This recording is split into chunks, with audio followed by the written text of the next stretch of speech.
Apocalipse capítulo 2, a partir do primeiro versículo, diz assim a palavra do Senhor: escreve ao anjo da igreja que está em Éfeso, isto diz aquele que tem na sua destra as 7 estrelas, que anda no meio dos 7 castiçais de ouro.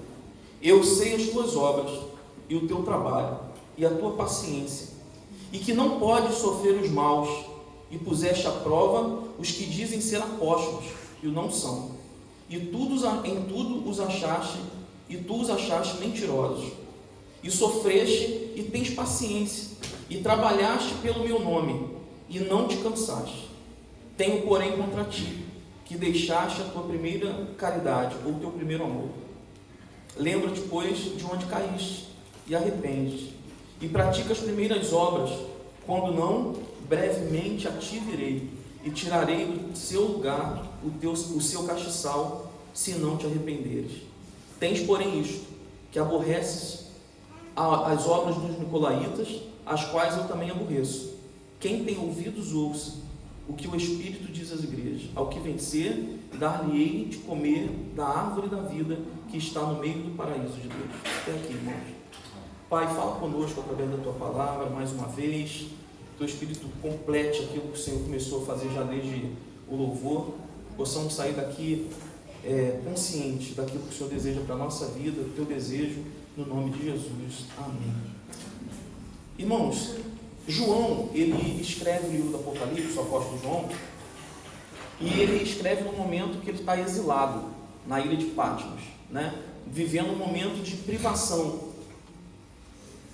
É um momento que ele está aqui vivendo uma experiência na sua vida, talvez como nunca antes viveu. A história dos judeus, dos hebreus e dos judeus, falam que diz que João, ele foi um camarada que viveu coisas extraordinárias. Jesus primeiro disse para ele, Pedro até ficou, na época ele ficou um pouco chateado com isso, falou que João estaria com ele até o final, ele viria o final de todas as coisas.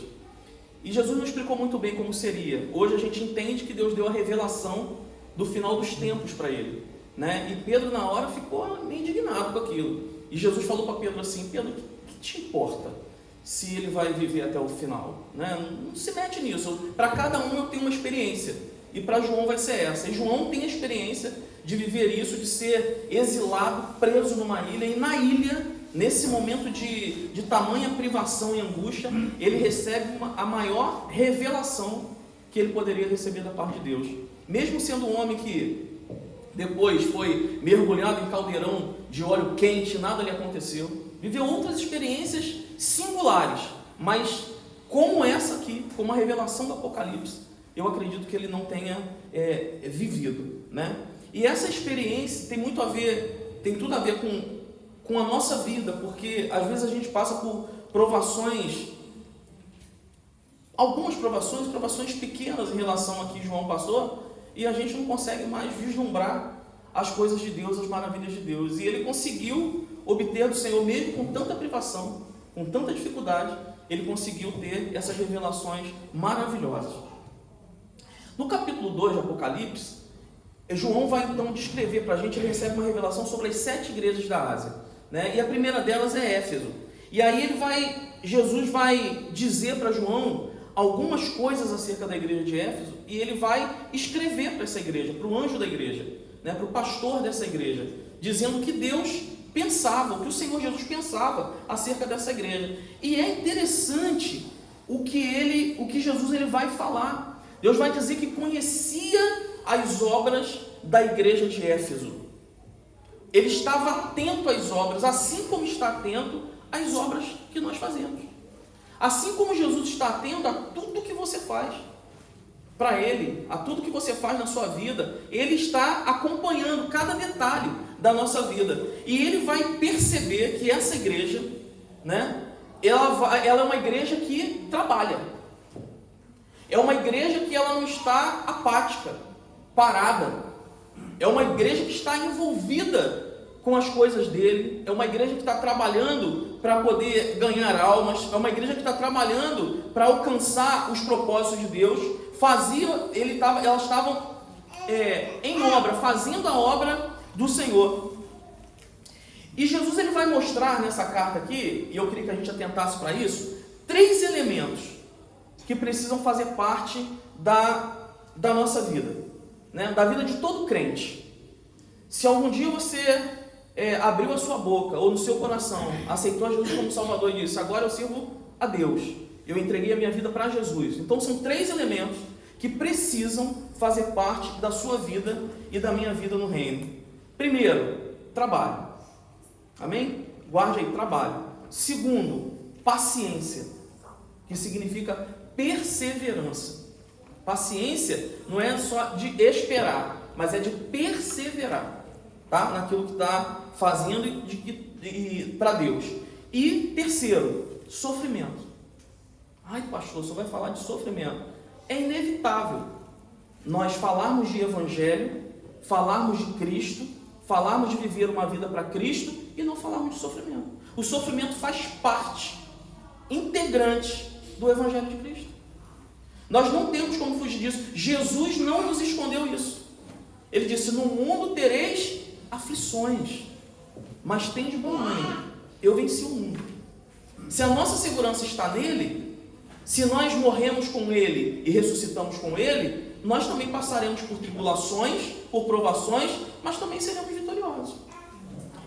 O sofrimento, ele faz parte de um tempo da nossa vida, né? A gente vive sofrimento durante um tempo, Deus nos dá a vitória, nos alegra, daqui a pouco a gente passa por outro ciclo. Isso é inevitável. E isso acontece também com aqueles lá de fora. A diferença é que nós temos Cristo e sabemos para onde vamos.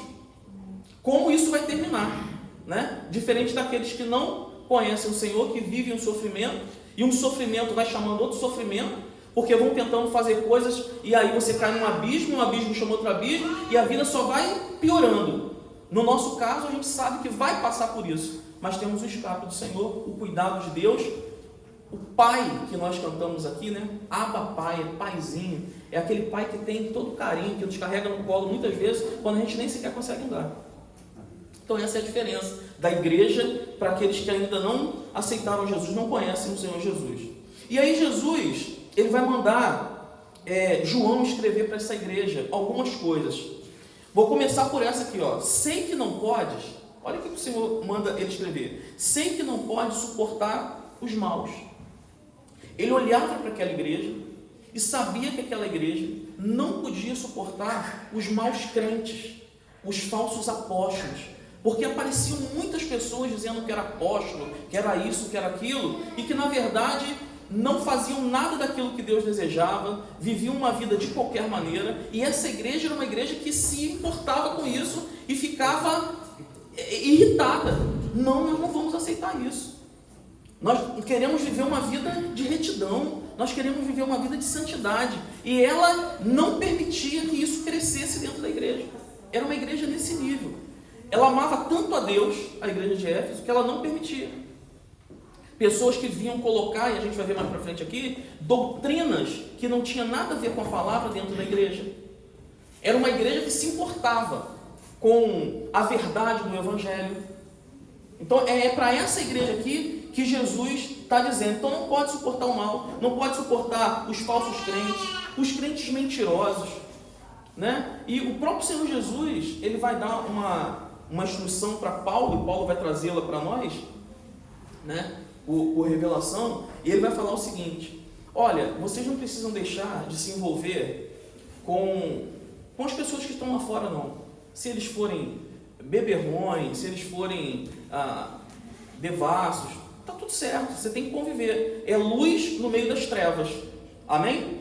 Mas se um crente, se alguém que se diz servo de Deus, for beberrão, for devasso, for adúltero, com esses nem sequer comais. Irmãos, eu estou falando palavras aqui que são palavras duras, mas que foram ditas por orientação do próprio Deus, que está na palavra dele. Eu posso conviver com uma pessoa, aqui como se o Duarte não fosse da igreja, faz tudo errado, eu tenho que conviver com ele. Claro que eu tenho que conviver com ele. Ele não conheceu a verdade, ele não sabe da verdade. O que ele pratica na mente dele talvez seja algo normal. Agora, se eu convivo com um anjo que é crente em Jesus, diz que é crente, está caminhando comigo e está fazendo tudo errado como lá fora, nem sequer eu sento com ele para comer. Foi Jesus que mandou dizer isso. Então, essa igreja está vivendo exatamente esse princípio. Ela não suportava isso, ela não suportava pessoas que se enchiam, tinham uma capa de santidade, mas que na verdade eram carnais. Eram pessoas que só davam vazão à sua natureza carnal, aos seus desejos, aquilo que alegrava a carne, e que desagradava a Deus. Então, era uma igreja que não se calava e que não suportava essa falsidade espiritual. Aí Jesus ele vai continuar a carta e vai dizer para João dizer o seguinte, conheço as suas obras, o seu trabalho árduo. Não é uma igreja que trabalhava pouco, você está entendendo? Não é uma igreja que trabalhava, ela trabalhava arduamente, ela trabalhava muito para Deus. Conheço o seu trabalho árduo, as suas obras e a sua perseverança.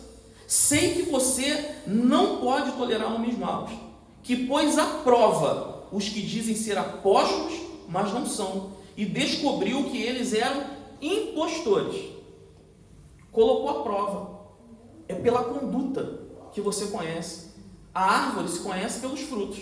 Ela olhava esses falsos apóstolos, não dava fruto, não era fruto digno de arrependimento, não era fruto que levava para Deus, e eles conseguiram descobrir, e descobriu que eles eram impostores. Então é uma igreja, reforçando aqui, que se levantava contra os falsos líderes. Irmãos, nós estamos vivendo um tempo que o evangelho está sendo falsificado. Essa é a realidade. Nós olhamos para o mundo e vemos tão perto está de Jesus voltar. E quando a gente olha para as mídias sociais, quando a gente olha para as redes sociais, para televisão, a gente começa a ver tantas informações acerca de igrejas, do evangelho, que pode talvez afastar você. E eu vou dizer por que eu estou falando isso. Por que eu vou entrar nisso? Que vai desanimando você. Você começa a pensar que todas as igrejas elas são iguais. Que tudo que é pregado sobre Jesus, da maneira que é pregado, com falsidade, com mentira, é a verdade. É por isso a importância de nós conhecermos a palavra. Hoje é um culto de Santa Ceia. É um culto onde a gente traz a igreja para receber uma palavra, para nos posicionar diante de Deus. Sabe? Para que você possa se alimentar de uma palavra rema, uma palavra limpa, uma palavra genuína. Não é tudo que você escuta. Hoje as pessoas estão vendendo o evangelho. Estão cobrando pelo evangelho, pelas bênçãos de Deus, como vimos historicamente a igreja cristã, o cristianismo fazer. Quando você tinha que comprar, vendiam indulgências, você teria que comprar o seu perdão, você teria que pagar para que você fosse perdoado. Isso não existe. O único que tem poder para perdoar é Jesus Cristo, através da morte dele e do seu sangue. Quando na verdade hoje está sendo tudo colocado como estão fazendo as pessoas acreditarem naquilo que tocam, quando na verdade nós caminhamos pela fé, não por aquilo que a gente vê, mas por aquilo que a gente, não por aquilo que a gente vê, mas por aquilo que a gente crê. Eu não preciso tocar mais numa chave para poder crer que Deus vai me dar um carro, uma casa. Eu não preciso mais pegar um sal grosso, uma ruda e colocar na minha casa para que Deus vai fazer alguma coisa. Que evangelho é esse? Que evangelho é esse que estão pregando? É um evangelho que está se assimilando mais, aproximando mais da feitiçaria e da macumbaria do que da palavra. E Deus quer levantar nesse tempo, nessa última hora da igreja, homens e mulheres fiéis a Deus, que preservem a sua doutrina. Deus quer fazer dessa igreja aqui uma igreja que pode andar lá fora, mas ela vai levar o evangelho, vai preservar a doutrina rema de Cristo, do evangelho de Cristo. Pregando para as pessoas que você precisa entregar sua vida a Jesus, se arrepender dos seus pecados, reconhecê-lo como Salvador, e você será salvo. E após entrar, fazer parte dessa igreja, você trabalhar arduamente para ganhar outros e repelir qualquer coisa que entre dentro da igreja para desfazer ou para trazer qualquer evangelho errado, mentiroso, enganoso para dentro da igreja. Paulo falava assim, mesmo que eu pregue um outro evangelho, vocês não devem aceitar. Existe um outro evangelho que estão pregando no mundo inteiro. Não é aqui em Portugal, não é no Brasil, no mundo inteiro. São pessoas que estão sendo tomadas, a mente está sendo tomada por Satanás e que estão deturpando o evangelho de Cristo. E com isso estão afastando e impedindo pessoas de alcançar a salvação. Amém, irmãos? Essa igreja aqui é uma igreja que se preocupava com isso, né? Eles não aceitavam homens que não tinham compromisso com a verdade, que estavam enganando o povo, que pregava um evangelho que Jesus nos ensinou. A gente hoje vive o evangelho, só para dar um exemplo para vocês, irmãos. Talvez, eu não sei, eu não acompanho muito a rede social aqui de Portugal, de igrejas, não acompanho. Mas no Brasil a gente tinha muito. Mas acredito que aqui também tem, porque quando o inimigo ele atua, ele vai atuando em todos os lugares. Mas a gente vê pessoas falando tanto de, se você aceitar Jesus, se você entrar para a igreja, você vai ficar rico amanhã de manhã. Você vai ficar rico rápido. Porque Deus tem riqueza para você. Porque Deus tem... Eu quero dizer para você o seguinte, Deus tem riqueza, não para todos, mas tem para alguns. E se Ele quiser, Ele vai dar para você. Amém? Deus não tem nada contra a riqueza. Jesus não tem nada contra a riqueza. Deus pode colocar você numa situação muito boa, e a gente ora para que os servos de Deus sejam prósperos, para que possam abençoar o reino, para que a gente possa avançar com o reino de Deus.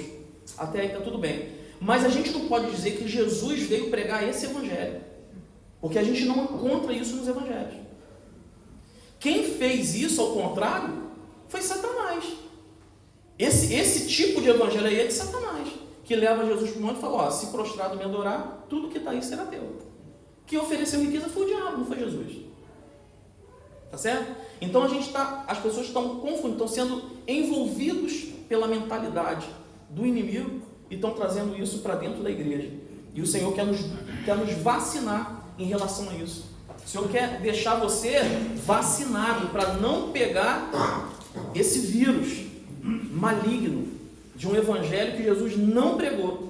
Porque o que isso gera? Gera crentes que entram na igreja e depois estão insatisfeitos, estão depressivos, porque eu entrei para o evangelho e achei que Deus fosse fazer. Mas Deus nunca prometeu o que você acha que Ele ia fazer. Ele tem poder para fazer o que Ele quiser, e não tudo o que você quiser, que eu quiser. Amém, irmãos? A gente precisa entender nessa manhã que Ele sempre será Deus, e eu sempre serei seu servo, seu filho que está sujeito ali a Ele, ao que Ele pode. Um pai nem sempre pode dar tudo que o filho quer, porque sabe que se der, o filho vai se corromper, vai fazer besteira. Então Ele sabe o tempo, Ele sabe a hora, Ele sabe o que Ele pode dar. Tá? Então essa igreja aqui, ela estava preocupada com isso.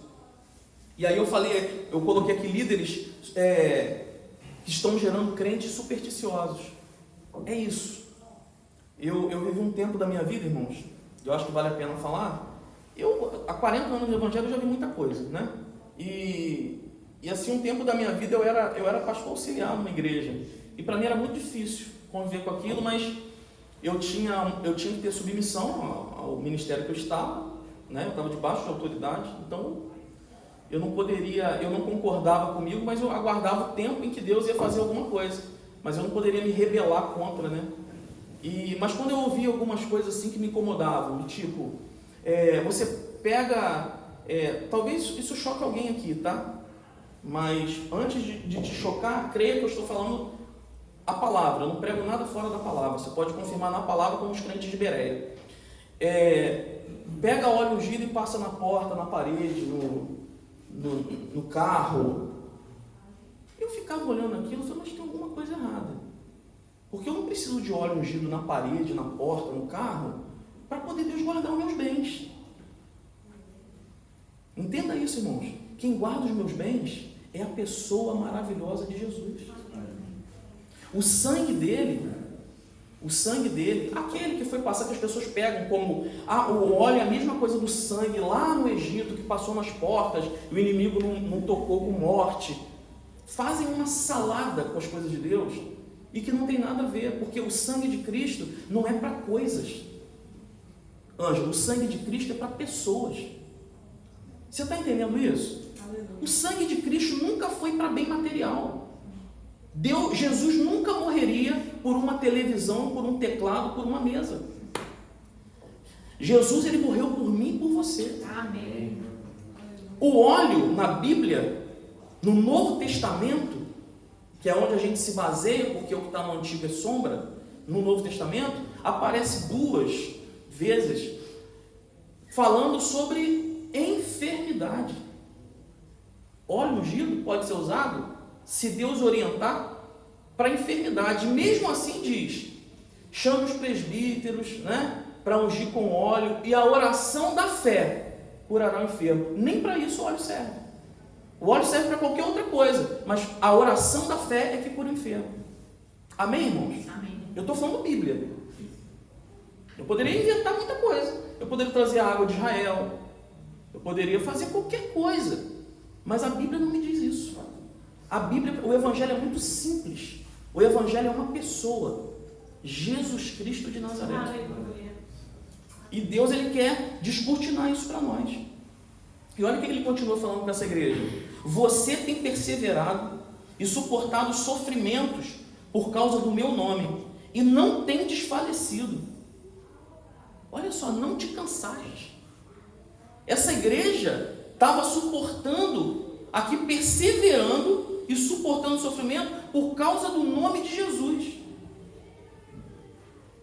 Hoje, as igrejas sérias estão suportando muita coisa por causa dos falsos, do falso evangelho que está sendo pregado. Mas essa igreja aqui suportava por causa do nome de Jesus, porque ela seguia o que Jesus tinha falado, ela cumpria o que Jesus tinha falado e ela estava sofrendo. Era uma igreja incansável, uma igreja de crentes verdadeiros, uma igreja incansável.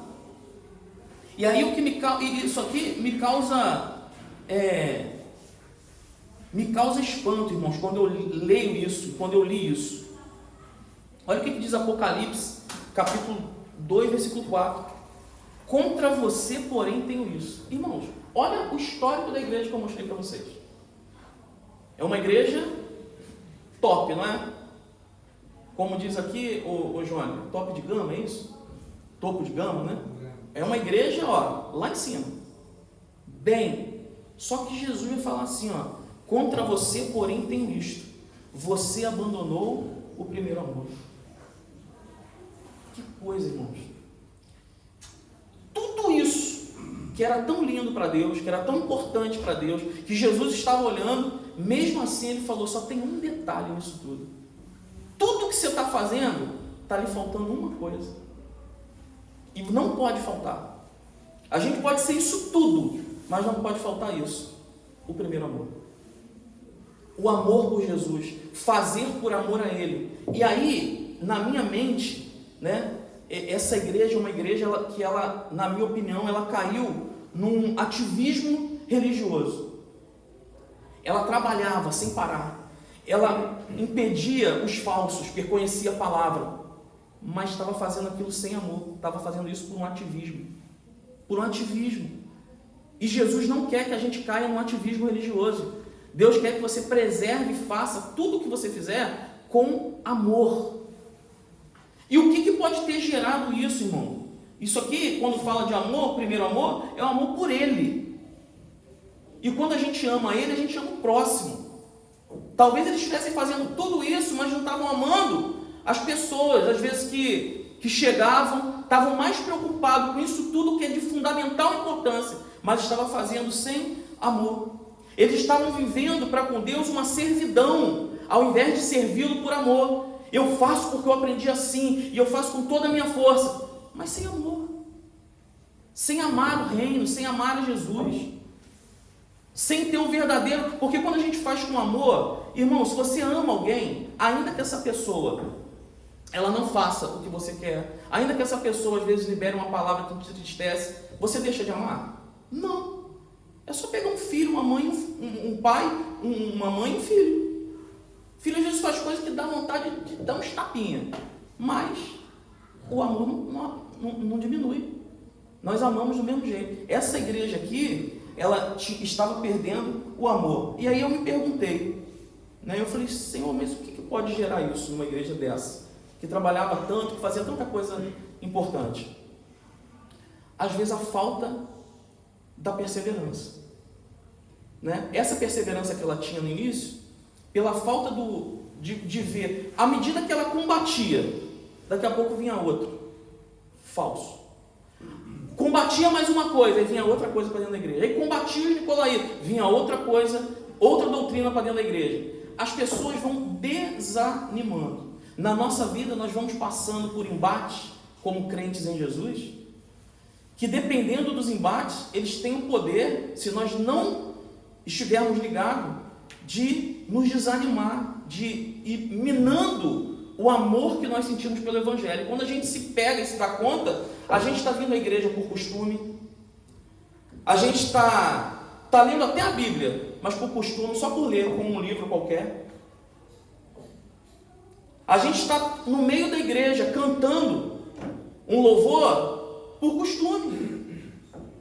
Eu não vou nem falar de expressão, porque cada um tem uma característica. Nem todo mundo fica assim, você pode ficar do seu jeito, mas dentro você canta, não sabe nem o que está cantando. Você não consegue nem examinar a letra que você está cantando. Porque o tempo das provações, o tempo das coisas dentro da igreja, muitas coisas que você já viveu por conta de pessoas que não viviam o verdadeiro evangelho, que você já ouviu, que você já sofreu dentro da igreja, que pode acontecer, isso tudo vai minando o teu amor pelo evangelho. E nessa manhã Deus tem trazido você e me trazido aqui, não apenas para participar de uma santa ceia, do pão, do cálice, que lembra a morte e a ressurreição de Cristo, não apenas para isso, mas para que eu e você possamos, de fato, em Jesus nessa manhã, dizer, Senhor, eu quero te amar como eu amei lá quando eu te conheci. Eu quero te amar o teu reino, amar a tua igreja, como eu amei lá atrás. Eu não sei há quanto tempo você serve a Deus. Eu não sei como você está hoje. Se você vem porque você tem consciência de que você não pode caminhar sem Deus, mas na verdade não existe algo dentro de você que te dê essa paixão, esse amor pelo reino de Deus. Talvez eu esteja falando para alguns aqui. E é difícil a gente reconhecer isso. Mas se está acontecendo, reconheça nessa manhã e peça a Deus para Ele renovar o primeiro amor na sua vida. Peça isso. O desejo de Deus é fazer que você tenha novamente esse primeiro amor. Isso mexe comigo, irmão, porque eu queria que mexesse com você nessa manhã. Porque o fato de que eu posso trabalhar para Deus, eu posso fazer tanta coisa importante para Deus, mas que se faltar o primeiro amor, o meu lugar, né, o meu castiçal pode ser tirado, é forte demais. É a palavra do Senhor que diz isso. Olha o que ele fala aqui, ó.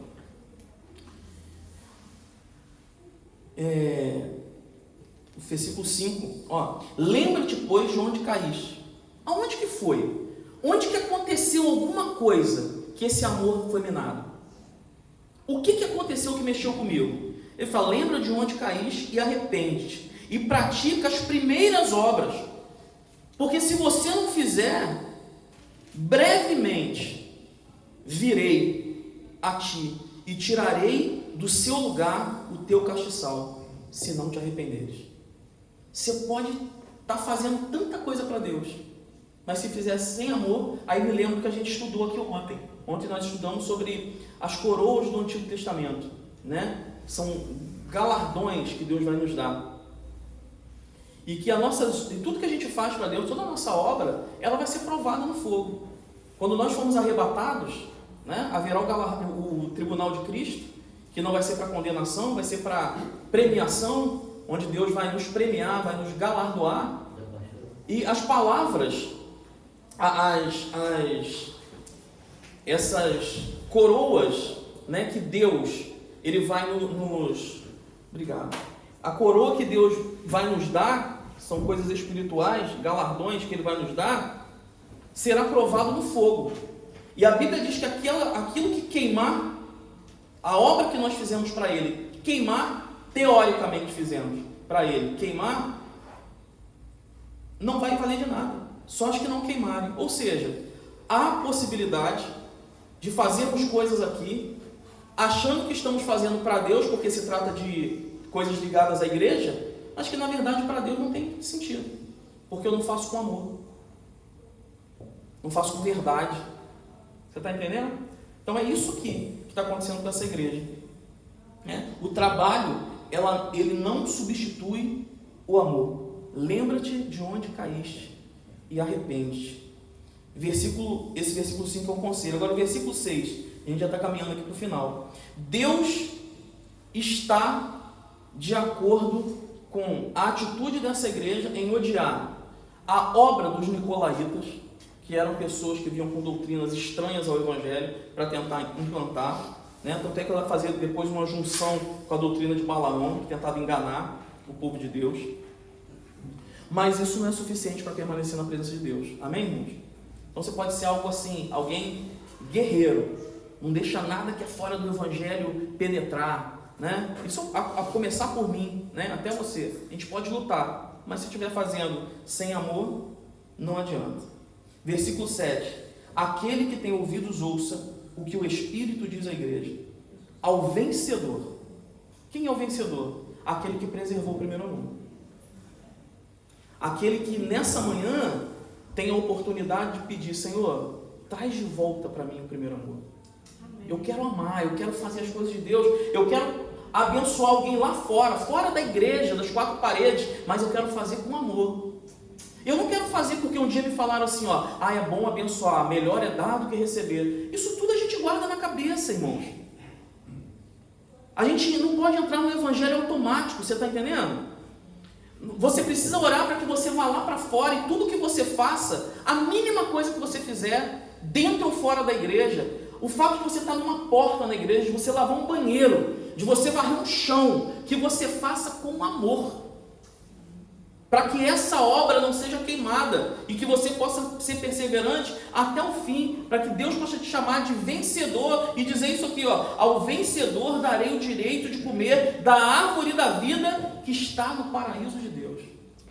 Tem algo preparado, meu irmão, para mim e para você. Paulo falou: nem olhos viram, nem ouvidos ouviram, nem desceu ao coração do homem. É o que Deus tem preparado para aqueles que o amam. Precisa ter amor. Amém?